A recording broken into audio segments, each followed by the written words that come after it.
What's up, everybody? I'm back. Oh, David, new member. Thanks for joining.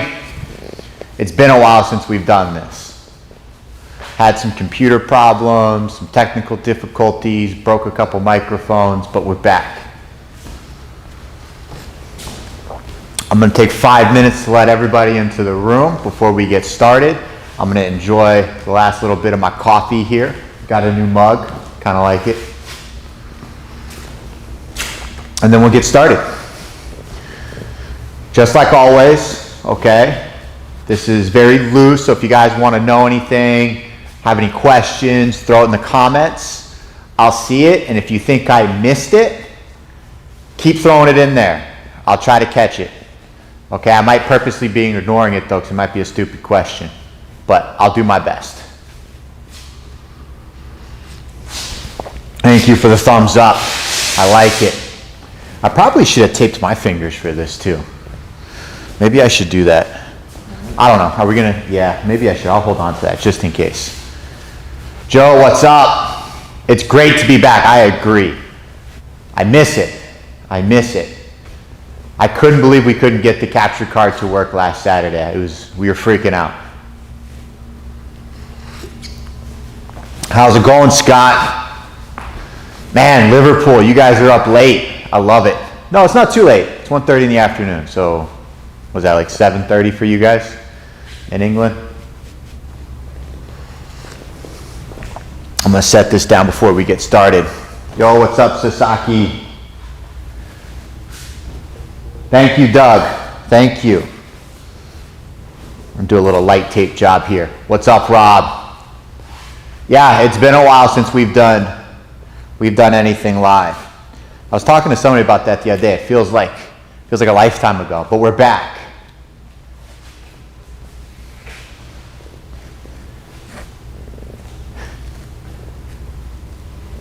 What's up from Brooklyn? Hey, feel free to ask stupid questions. I don't mind. I don't mind at all. But you might get a stupid answer back. We'll see how my mood's going. EJ, what's up? It's good to see everybody back. We got another 2.5 minutes before we get started, okay? Today's topic of conversation is going to be focused on competition and randori and things that you guys can do that are common sense for a lot of skilled players, higher level players, but hopefully when we bring your attention to it, it's something that you can focus on a little bit more to improve quickly. Okay, this isn't something that you're gonna like go home and start drilling with your friends and then get better 3 months from now. These are just like, hey, do a couple of things and then you'll find out that you're harder to throw, it's easier to attack, you'll get some better shots off, and hopefully your winning percentage goes up and you throw some more people at practice. That's kind of the idea behind today's topic. Show us how you tape your fingers. Oh. I'm not doing it the way I normally do, partly because Ryan handed me a screwed up piece of tape. But I should probably do a video on that, and maybe I'll do one after today. Montenegro.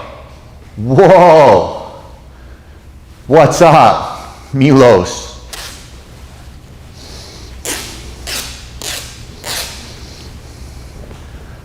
Is everybody able to get at least some training in, or is everybody still in the social distancing, staying at home, staying safe? Has anybody clubs opened up yet? I know we've opened up for social distancing classes, but I'm going to tape these together just to be safe. Oh, that is ugly. Hopefully this works. Worldwide.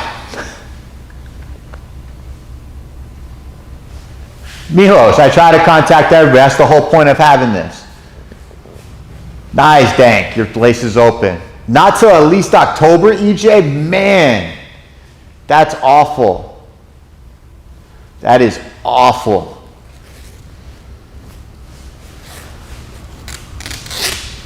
Whoa. Okay. Because we're not going to go crazy. We're not going to worry about this too much. Full goes in Utah. Awesome. Awesome. I wish I was from Utah because I'd love to beat some people up consistently. Florida's the new epicenter. I've heard that. Texas is getting pretty bad too from what I hear. Let's go, Milos. Okay, we're at the 5-minute mark. Here we go. Okay, so first thing that you need to understand when you're talking about competing and randori sessions is patience. Okay? Now, when we talk about patience, everybody has different levels of it. Okay? The more skilled you are, the longer time feels. Meaning, if I'm able to hold on to a grip for, let's say, 10 seconds on the IJF tour, inside a randori session in the club, I should be able to hold on to that for 30, 40 seconds, right? The perception of time due to the skill is greater.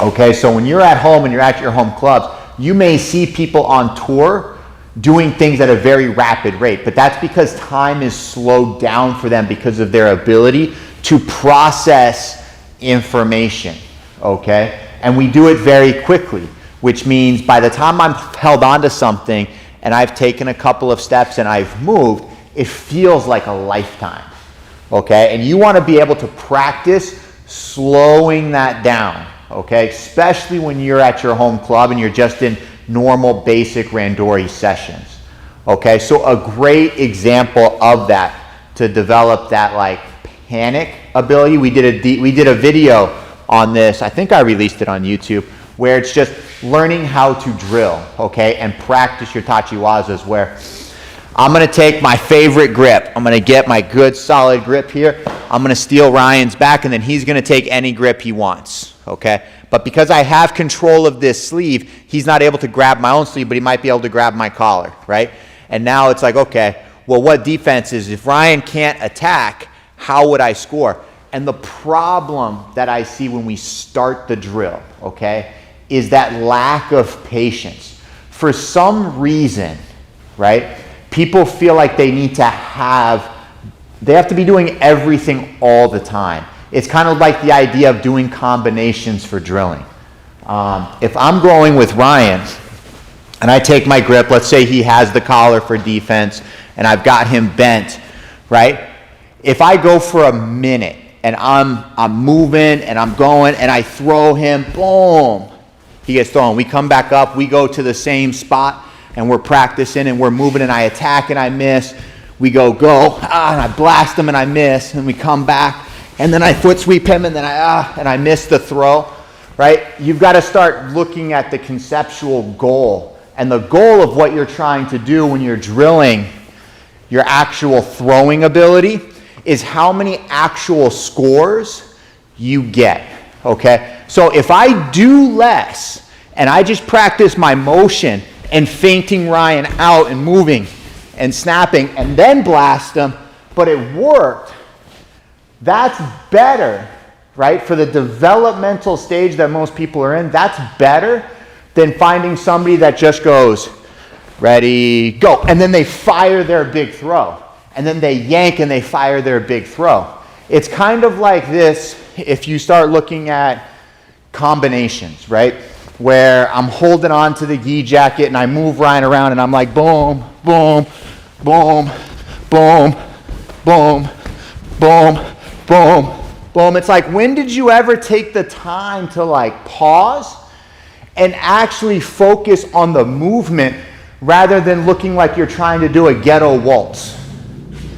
Does that make sense? Like, you want to actually pause, take a breath, and think about what it is you're trying to do. Process the information of where he needs to go and where he needs to be and the best way to get him there, okay? So that's the first thing, is learn how to slow it down.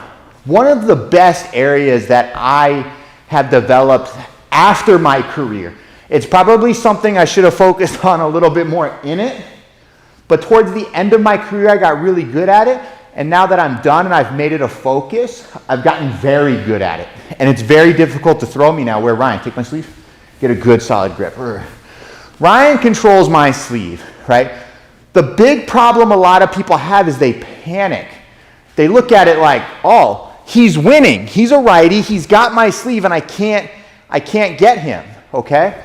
Change your mental process of going, okay, if Ryan is in a 60-40 position where he's 60 and I'm 40 because he has my sleeve and I have nothing, how can I tip the scales in my favor to make it more 50-50, okay? And one of the things you can do, right, if we're square, right foot forward, if we're square onto this camera, is to not stand off center to him. Because Ryan's a righty, which means jump in. He throws in that direction, which makes me off balance, okay? From the sleeve grip, right, go back over here. From the sleeve grip, actually let's change sides, right? From here, what throws could Ryan possibly do, all right? Let's throw that in the comment sections, right? What throws can Ryan possibly do, okay? For me, he could do the Osoto he just did, boom. And that could be over the top, it could be cross grip, but he can attack this leg to the outside and to the rear. The other thing that he could do is he could do like a one-handed taio, and he could attack this leg to the front, okay? But if you notice, both of those types of throws require forward and backward directions on this half of my body, meaning this way, right, to my right side. Where he has that grip, go ahead, that way. He has to go this way with my hand. Even if he does like a one-handed Unagi, which you see at the higher levels all the time, because guys try to get the grip when they go, and he does a one-handed Unagi coming across and coming through, right? That's still in that upward forward direction, okay? So from here, right, when Ryan turns, go ahead, boom, see? It's this direction is that throw, right? It's not over here. It's not over there. It's not straight back. Even with the Osoto, when he comes across, let me have my hand, stay here. He goes into this back corner. Again, it's this way. Everything's over here. So what can you do to feel confident, like you're not losing, so that you can take a breath, plan out your attack, and plan out your way to get into a more dominant situation? This is what you do. Look, Ryan's here. Nope, right in front of me. There you go. Right in front of him. Not here. This is bad. This is you losing. You want to stay right in front of him. Stand there. Nope, face them. Let go. He's got the sleeve. You see the center part of his body? You want this hand on that side. Because remember, he has to pull this way in order to throw you, right? Enter into like one-handed taio. Yeah, from here. See how that hand came across his body? It's an important thing to know because all of Ryan's throws from the sleeve require Ryan's hand to cross his center line, okay? So for you, if you're thinking about this and you're losing the gripping battle where he has your sleeve, where should your right hand be, knowing that it has to, nope, stay here, that this hand, that sleeve hand has to cross that center line? Where should you put that right hand? Right? Let's hear about it in the comments below. I'm going to give you guys a second. I'm going to get some coffee because that is super important. Liquid gold. Let me hear it. Let me hear it. Let's plan this out. If Ryan has to pull the sleeve hand across his body in order to do any throw from the end of the sleeve, where should the sleeve hand be that he has?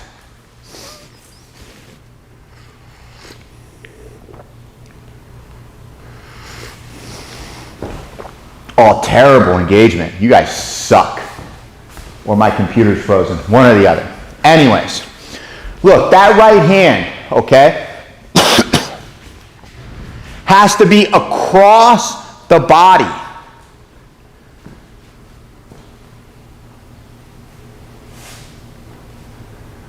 On your left, it should be up. Yes, Dan, high five to you. High five to you. It should be up and across your body. So it crosses his center line so that by the time he pulls it and it gets center, you've realized he's trying to throw you. You start playing decent defense. By the time it gets into danger, you're in full defensive mode, which makes it super difficult for anybody to throw you. okay? Now, with that being said, okay, that's step number 1 to the gripping battle, right? We're not even talking about throwing. I want you guys to understand that even though you're losing, if you stay in good position, you stay mentally strong, you can still win the fight, okay? So look, another kind of like conceptual thing you want to think of is Ryan's got my sleeve. Let's go back here, a little bit closer to the camera. Ryan's got my sleeve, right, guys? Okay. Now, somebody had said it in the comments and nobody brought it up before. Oh, coffee down the wrong throat. He has to go in the opposite direction. Sode. Boom. Sode. So again, if that elbow stays down and to the body, go sode. Shut down.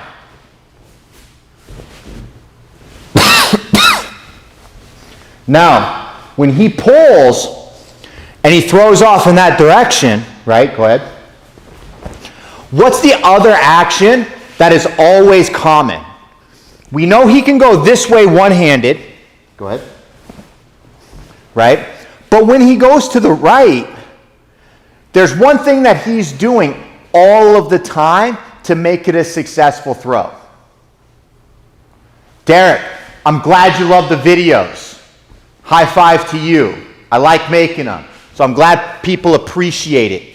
He uses 2 hands. Lewis, bam, air high five, air high five. Boom, air high five to you. He uses 2 hands. 2 hands, which means that when you keep this hand up and across his body, right, guess what? When he tries to enter and he brings that other hand, it gets closer so that you can grab it, right? Because when you're in a gripping battle, your goal is to get that sleeve. So if he steals yours, right, you can't get his because he's keeping it away. But guess what? As long as you don't overextend and try to chase it and run after him, he has to bring it into you. That's what I said, he can. So, but if I keep my elbow in, right, he has very few options, guys. He has to bring that hand forward, right, which allows me to grab it as long as my hands are in good position, right, and I'm not freaking out. I stay here, boom, sleeve. He takes it back. He doesn't want me to have it. He brings it in again, sleeve grip. I stay strong. He rips it out, like he lets me have it, rip it out. Don't let me have it. Don't let me have it. But now try to throw. Thank you. Look, I got it.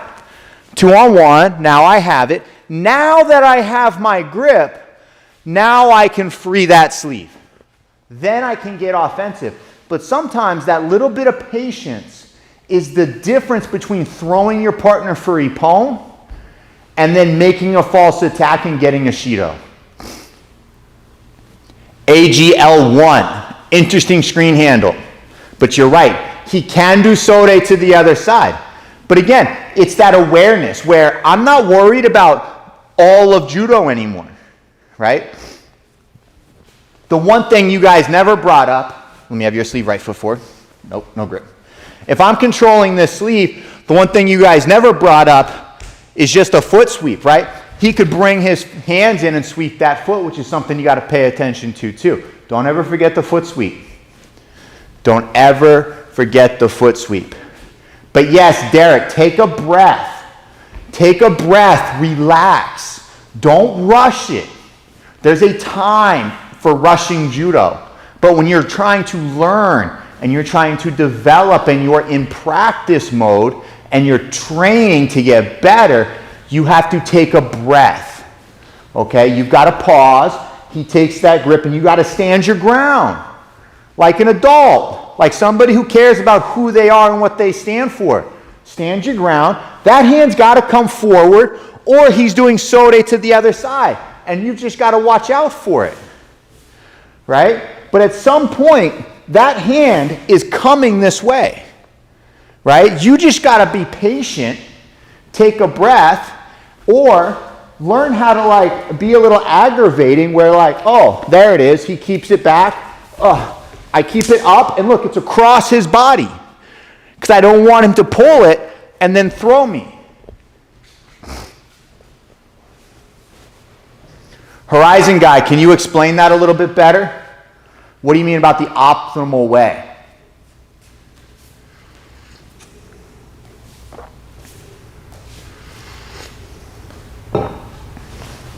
You should never be posted on the hip, right? One of the other things that you guys should probably work on, right, when you're just at home, are you about him going cross grip to the back at all? He's got my sleeve, dank. What do you mean, like throwing it like Georgian style over the back? Is that what you mean? Because if that's the case, guess what he had to do with that hand? He had to bring it forward, which means I can grab it, right? So that means I can get it. See, there's a difference between doing the right things with a bad result and then just saying, well, I can't stop it. Because that's why you can't, is because you haven't developed the patience to look, take a breath, and see it coming, right? When he has that hand, yeah, throw it down there, throw it down there. Boom. He can throw it across my body all the time. I get it. But you have to be willing to stand here in training, right? Even at the highest levels, you got to stand your ground. When he throws it, you've got to practice catching it.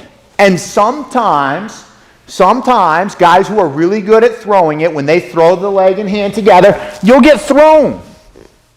I get it, but it's practice. You want to get good at something, you want to get strong at something, you want to get strong at a movement, you have to practice it. Randori is time under tension. You have to practice to get stronger. It's not that, go ahead and bring just the hand. It's not just that you should win this fight. 100% of the time you should win that fight, right? As long as you do the right things. Because you have two of your hands against one of his. I'm not saying that sometimes he doesn't overpower you because you missed your timing or you were in the wrong position. I'm saying you were in the wrong position, fix it so that the application can work, right? Don't blame the application because you did it wrong, right? You want to have a foundational ground that is really strong to stand on. So, Dank, I'm not worried about it. I'm aware of it, and I hope he does it so that I can either grab his sleeve or use my hand here. Go ahead, throw it over. Use my hand here to frame, punch the back here, and then take my sleeve free, right? I would hope he did that because it's going to look bad to the rest that he did it. I'm going to get out, and then I can start looking to be offensive, and I never had to deal with the sleeve grip originally. Horizon guy, yeah. Using your hips to defend, hip checking, 1 and 2, 1 and 2, right? So that can work, but without a hand on the gi to pull him in and check at the same time, it's really difficult in order to do that. Okay? I need another drink of coffee. Oh, it's been a while. So yeah, I hope that makes sense when we're talking about being patient. Patience, okay? The other area where people tend to panic and lose opportunity to score, again, is when they are out-gripped, specifically opposite-sided players, because it's a challenge because they don't understand how to stay in good position, okay? And what that means is, go down my back. You're supposed to be inside. Right? Come caller. You're supposed to be inside. Okay. But when you're here, right, it's easy. Judo's easy. But it's difficult for the other guy. Right? It's super challenging because he can't do any of his judo with your hand here. So what does he do? He pulls you in, he grabs your back, he sucks you in, and you end up fighting for here. And then what happens to the left-handed judo player, or the person that's underneath, me being right-handed right now, is you like back up and you're like, I don't like that. And you try to use your arms to push him away. But it's a losing fight because you don't have a lot of strength from here. And backing your hips up, creating the circle with your body, makes it easier for him to throw you, okay? So if we go sideways, just turn sideways. right? And he's down your back. What you want to do is take this elbow from here and then pull him forward. And then you get a good frame right here with that elbow, with your bone structure high in his armpit. And now he can't get close to you because your forearm and your bone structure is here, and you can stand up and you can do judo. You can attack the feet, you can cheat to the inside, and you can still throw him, right? So when you're in this position, go down my, nope, start again. Pull me in, break me down. Boom. Take this elbow, swim it, and then you get this frame right here where he can't close that distance from your elbow to your armpit. You don't want to be down. You want to turn it and open and use that shoulder to keep him at bay, right? That way I'm using that upper arm to frame against my partner. So when we're here and we're hanging out, boom. Yes, excellent spot for Tayo. Excellent spot. It's also great for a Dayashi. It's great for Uchimata. No, I don't think pulling on his belt would be a great way to pull the or close the distance. The belt is when there is no distance. Okay, I kind of refer to it as climbing the ladder, where if me and Ryan are gripping, right? I don't want to go from no hands or even one hand on the collar all the way over his shoulder to the belt. Okay, I don't personally like that style of judo.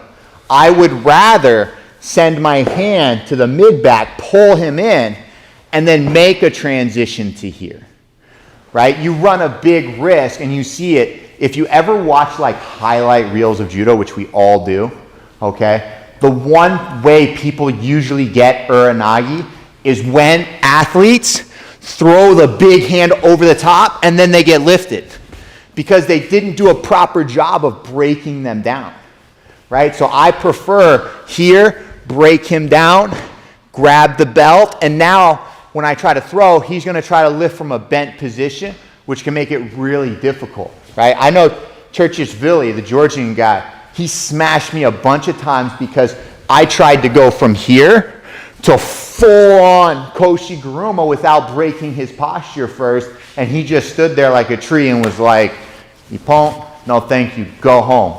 Better luck next time. Lewis, he won't do it.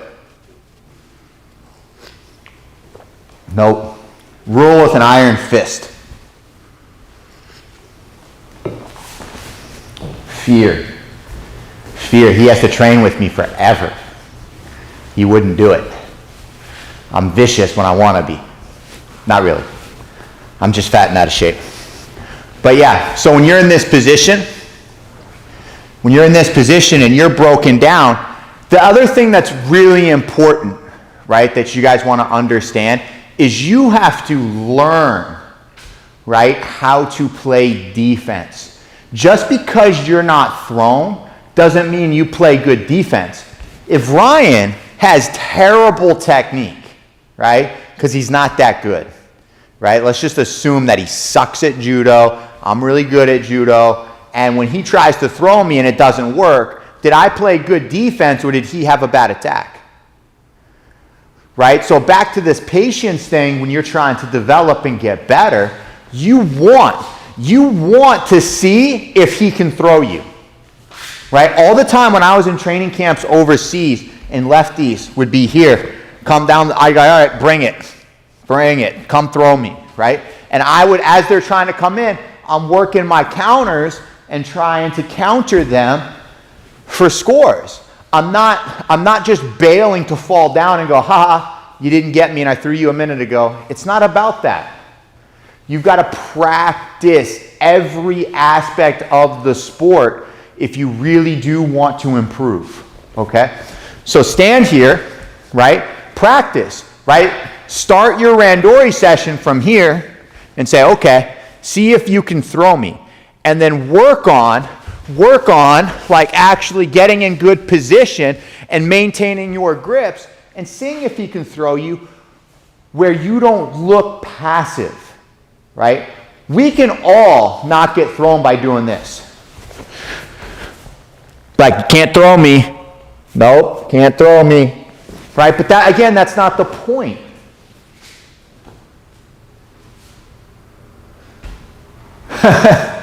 Great question. Yes, Lewis, positional sparring for randori, I absolutely love it.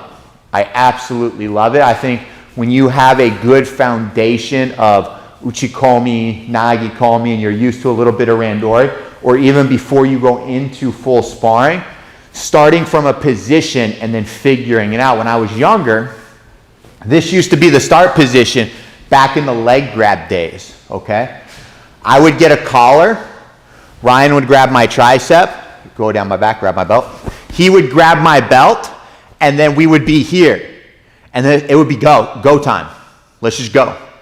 1, 2, 3, beep. And then we would just try to see if I could pick him up or he could hook in and throw me or sue me or habarelli back the other way.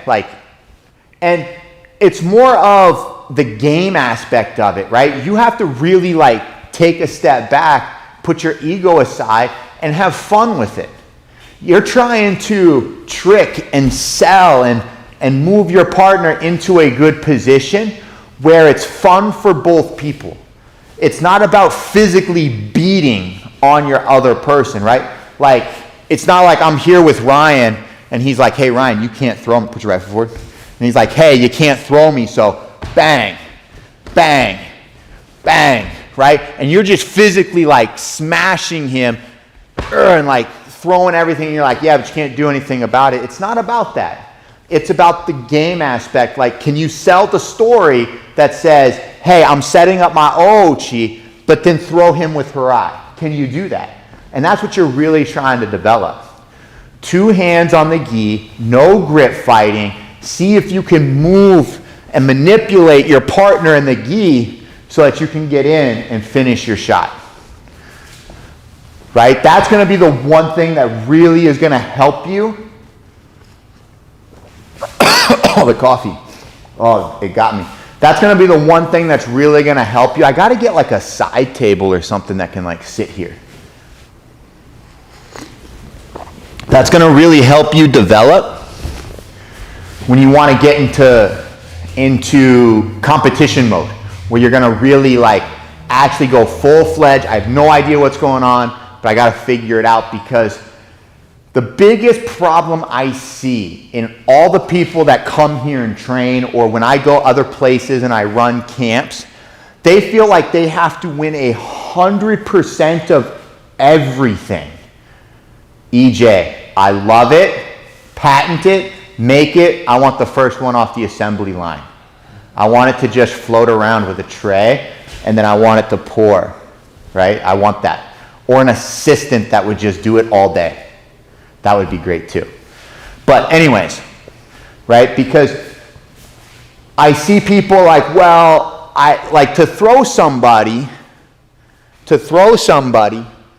it's okay, well, if I want to do my ippon seyanagi, right? And I'm here, Ryan, underneath, and you're like this, you're like, yeah, but I feel like I just can't come in. I can't enter all the way, or his hips are too far back, and it's I just feel like I can't. And so they don't really get used to pulling that trigger. Daniel, it's a different type of competitive style of judo where we're having fun with the sport rather than, marking up the tallies of who actually threw who how many times. Right? It should be a back and forth. Using 50% resistance would help, as long as both people understand what 50% resistance is. The difference in that mentality is 50% for me is a lot different than 50% for Ryan. Right? We're just at different strength and, size levels, because I'm a lot fatter and heavier than he is. But when I went to Russia for 2 weeks and we were training with the national team there, we used to do that all the time. We used to just set the clock, and it was playtime, 50%. It was more about the fluid motion and seeing if you could catch them and like move them to sell it, and sometimes you could, sometimes you couldn't. And sometimes somebody would throw somebody and somebody else wouldn't like it, and 50% would turn into 100% really quickly because we're competitive people. I get it. But it's the idea that you are having fun where even if you get thrown, it's comical because you understand that we're playing right now. Like, I understand that at some point, if Ryan grabs my sleeve and you're like, oh, I can't do much, and Ryan, club me, go. Yeah. And we're like this, and it's like, I get that I could probably like Hulk out of this, but that's not the point. I want to see if Ryan can come in Osoto like this, and I can actively get out and maintain my position and stay strong so that he can learn the ins and outs of all the different positions and movements and feel where his mistakes are, right? Because there's different muscles that you're going to need that you're not going to be able to train when you're doing just Nagi Komi on the floor, because you're not really putting him through the floor or meeting resistance at the start and practicing that step and drive to finish, right? So you want to implement higher stages of randori. You shouldn't go from uchi komi to nagi komi all the way to randori. There's a whole middle section in there where you got to develop.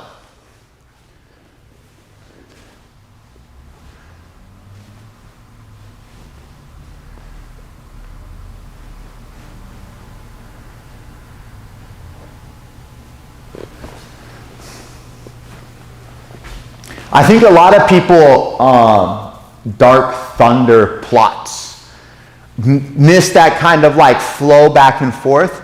And the problem is there's a system that you need to have where you go from like step 1, step 2, and let's say step 3 is that flow kind of game where like you're learning and you're having fun.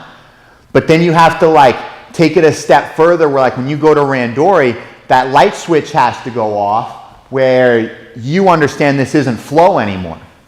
A lot of people that are really good at that flow stage, they don't make the best competitors because they're stuck in that flow state, and if they can't move and they can't like create angles because there's somebody mauling them, then there's a disconnect there, right? It's only one aspect. There's another level you got to get to, like a 6th gear that you got to be able to get into in order to win competitions.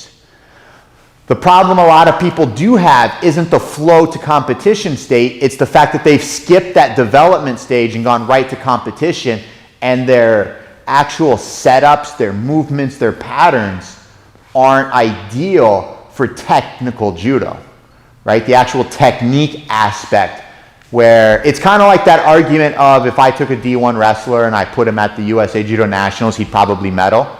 If I just showed him how to do a drop sei Unagi and maybe like an Osoto, right? Because he's going to be physically strong, he's going to be athletically better than everybody, and he's going to be competitive. But his technical side of the judo sport won't be there. So he's going to hit a ceiling really quick when he runs into an athlete that does understand the strength and the physical part. He's competitive, he has that drive, he has that competitiveness.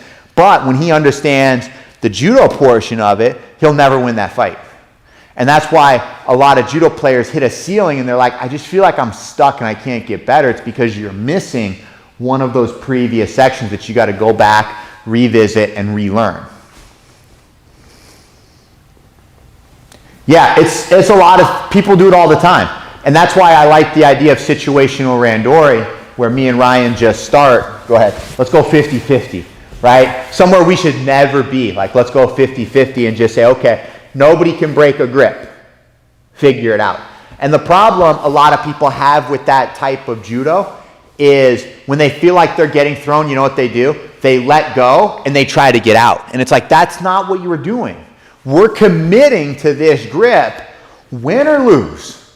100% of the effort. The only person that should ever let go of the gi is the person throwing, because they're putting so much into it, they are tired, they disconnect, whatever the case may be. You know what I mean? But yeah, flow, learn, have fun. I tell people all the time, happy fighters make the best fighters. Have fun with the sport. Don't make it all this seriousness. Enjoy it. Have games. Keep track of scores. Like, decide on what the goals are, right? Like, get two buddies, walk over to them, be like, hey, I'm going to throw this guy with this thing. Watch this. And then make a plan. And then have that guy go up to his buddy and say, I'm going to throw him with this thing. Let's make a plan. And then you see whose plan works, right? Maybe your plan walks right into the other guy's plan.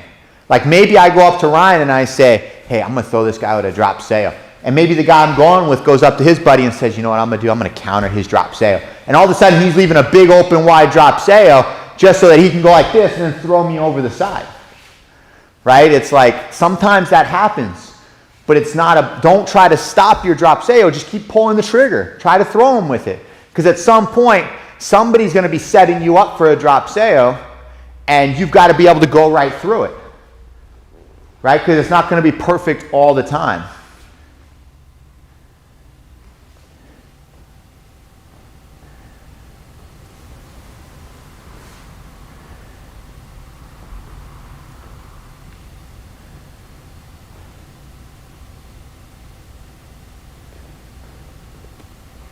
That's an interesting game. I've never heard of that, but it sounds a little dangerous. Sounds a little dangerous. Random crash pads on the floor doing judo? I don't know about that. But anyways, another strategy that a lot of people develop in clubs, this is going to be the last one we're going to talk about.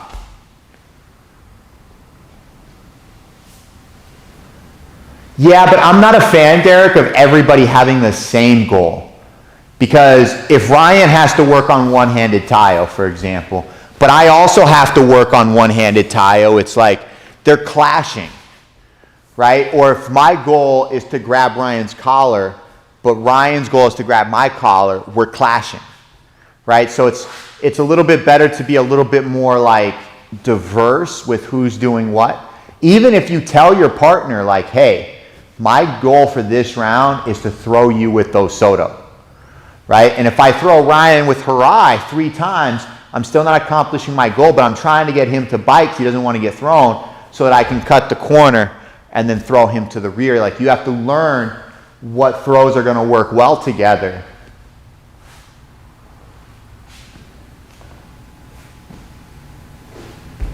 Yeah, it's just like a fun back and forth that you can do with like 2 people while 2 people sit on the side and coach you through it to like help you set it up. You know, it's a fun way to interact where we understand we're leaving part of our tool bag on the side of the table because we're trying to do this thing over here. And it'll help people get better a little bit quicker. Another one that people can do at home that would be very beneficial for a lot of people is always start in the corner of a mat, okay?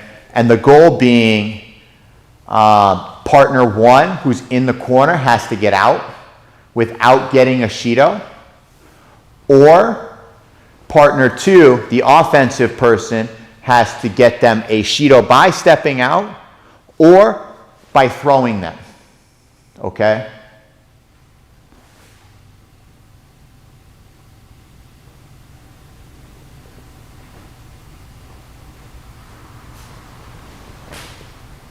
Justin, I've done that one too, where you're not allowed to stiff arm,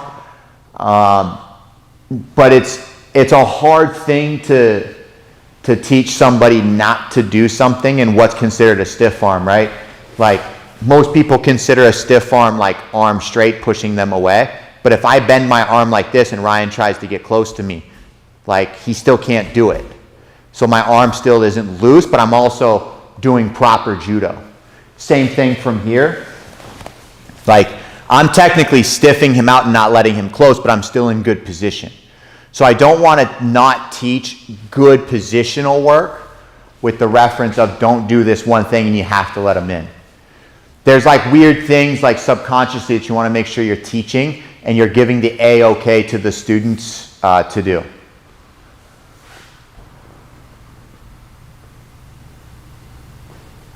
Yeah, Rob, strategy in the corner and even along a sideline is super important. One of the things that you could do, right, is let's say like we can all see this tatami line right here, right?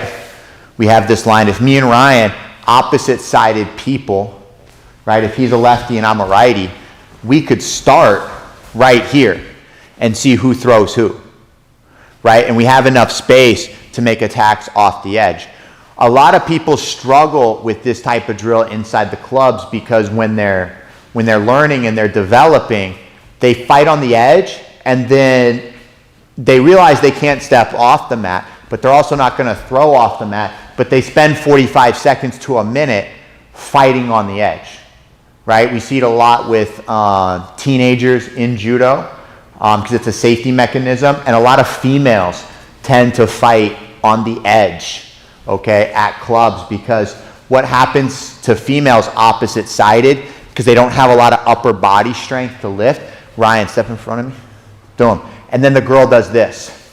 And then they do this. And then before you know it, we're walking off the edge of the mat and nobody's done anything, right? Or Ryan, step in front. He steps in front. I hip check him. I step in front. He steps in front.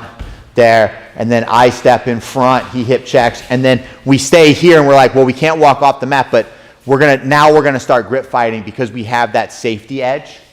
But if you backed up and you started with enough mat and just said, hey, you can't cross that line, right? Somebody throws somebody, right? Like what if Ryan and I had to do judo from this line to this line?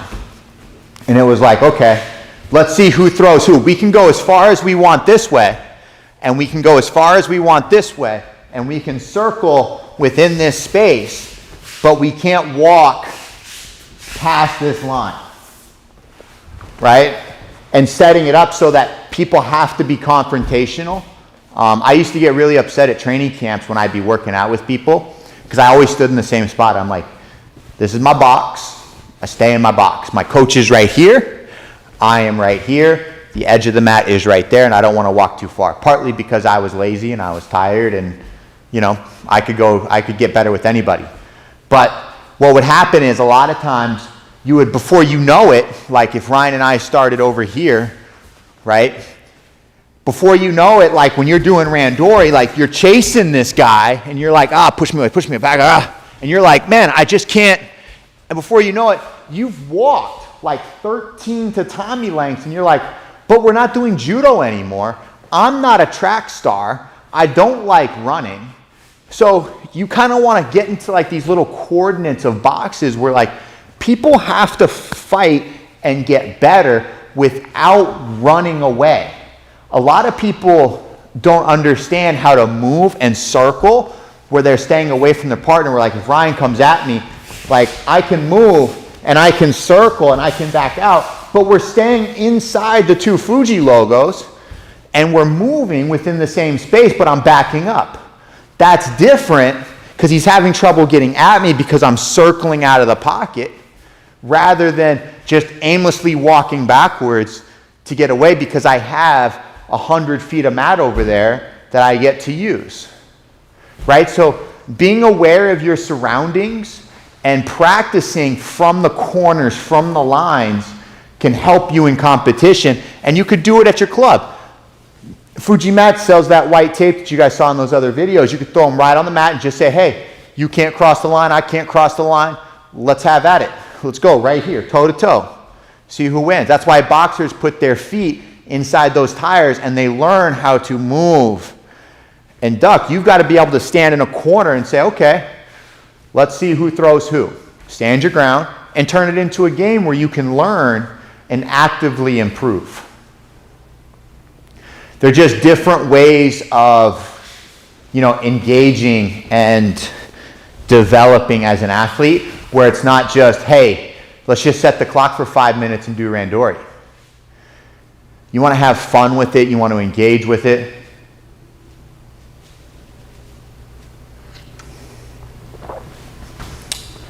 Tim, no, it cannot.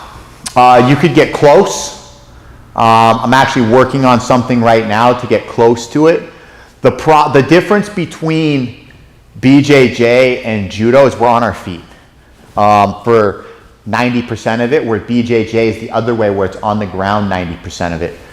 And the techniques actually have fundamental changes when somebody is, if we're the same height versus what if the guy's a foot taller than me or a foot shorter than me, your technique and your development skill has to change.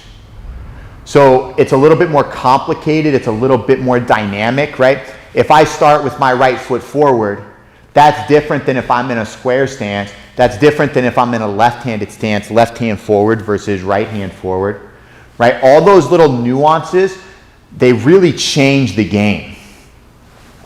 So it's very complicated to be able to put it into a bucket where it's like, hey, let's just get really good at this one thing.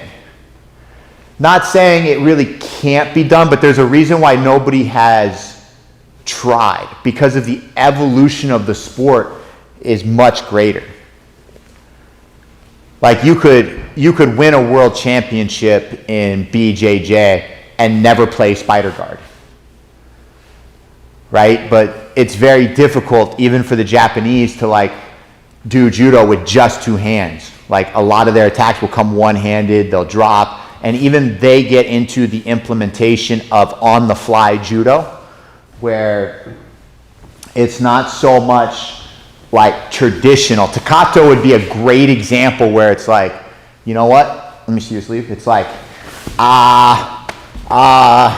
we're just gonna go. And then he throws people, right? Thank you for the super chat to Tommy Matt.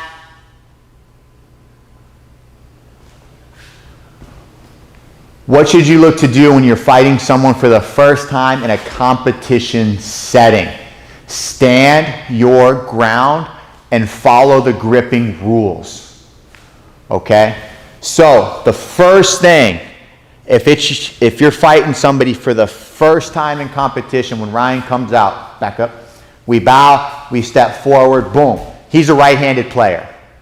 Automatically, when he goes right-handed, my right hand cheats back and I walk to my left because I'm going away from his judo, okay? I don't bow, walk at him, and then hit him. That's why there's always this subconscious circle that always happens to judo players, because when you get better and you bow, you always instantaneously walk in the proper direction to not get thrown. You don't have to tell anybody, you just subconsciously know to do that, right? So that's step one, is to figure out what their strength is. And if their right foot is forward, they're right-sided. The other important thing that you have to realize if you're fighting somebody for the first time is you have to figure out if they are right-handed or left-handed, okay? Ryan may be right-handed, and he may come out and he may post with the wrong hand, and before you know it, you're like, oh, I'm going to win this no problem. I have my one-handed Taio, I have my Unagi Osoto, I can put my right hand on the gi, and then out of nowhere, Ryan changes his stance and he comes across. And you're like, man, but he's right-handed, he almost threw me. Okay, Ryan comes out with the right foot forward again, and you're like, all right, I'm going to take this sleeve. And then before you know it, Ryan does Ouchigari right off the rip. Nope, other way. Other way. Boom, yep, change, wraps, and does Ouchigari. And then the third time you come out, Ryan has his right foot forward, he has his hands up. You got to ask yourself, is Ryan a right-handed or a left-handed player?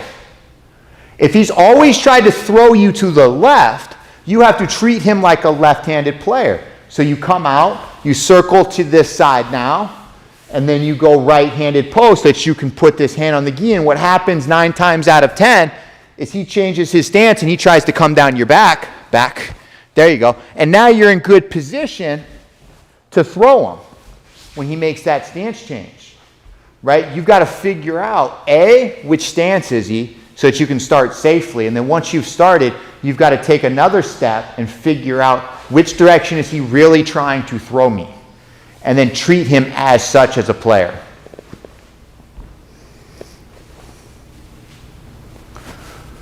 Yeah, Tim, I'm really working on you know, putting judo into these blocks of categories where it's like, hey, I understand you're trying to get good at this one thing. How do you do it? Like, what are the proper steps somebody needs to take in order to develop their standing game for tachiwaza and also newaza? And just that journey through judo, I feel, has a massive gap, right? When it comes to learning. It's not just bowing at the dojo, warm up. Okay, today we're going to teach you how to do chimata. Okay, now we're going to set the clock for 5 minutes. We're going to do 5 rounds, 1 minute break, and then you go home and you do that twice a week. That is a terrible, terrible plan if you want to get good at judo.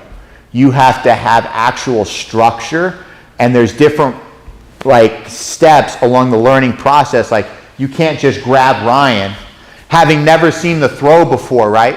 You can't just grab Ryan and go, okay, stand square for me. All right, so here's what we're going to do. We're going to smash Ryan with Uchimata. Okay, so you as the new person is like, okay, I saw it. Now let me try to figure this out. What you did was you grabbed somebody with 2 hands. You rotated against your rotator cuff as an adult. You stood on one leg and picked up somebody who weighs basically 200 pounds, balanced, didn't fall over, and he landed safely. Craziness. Craziness. But they don't actually think about you as a new student or as a new person. You could have a black belt, never done a taio, but they treat you like you've done this throw before, right? And it's like, how do you get better? It's like, you can't just walk up and go, okay, here we go. 3 steps. 1, 2, 3. Boom. Tie. Okay. Go throw them. It's like, no, there's more to it than that. So really trying to put together a program that shows you how to develop your game so that you can get better quicker, right? And actually understand that process and that learning thing, right? I'm tired of people just going, hey, I'm really good at Ippon Unagi. Here's how you're going to do it. And then you smash them. And you're like, all right, you don't understand like the little nuances that go into it and how over the course of 3 years I strengthened my body so that I can pick people up and throw them. Right? And it takes time to learn, and you need isolated focus on the task at hand for a certain amount of time so that you can focus in and drill it so that you can accomplish the overall goal. Right? So putting that together, which is part of the reason why me and Ryan haven't been doing the lives on Wednesdays, because we've been building out this platform, which we're going to continue to do as soon as we get off of this. Because I care about you people. We're all going to get better. I'm going to get better at teaching, going to get better at YouTube, going to get better all the way around. I have no idea what that means, the steak, but thank you. High five to you. Yeah. So that's it for today. Nobody has any other questions. If you guys want to see any videos or any particular techniques at all, make sure you guys throw them in the comments below, because we're going to shoot some more YouTube content right after this. But until next time, guys, thank you guys for all stopping by. Air high five. Peace out.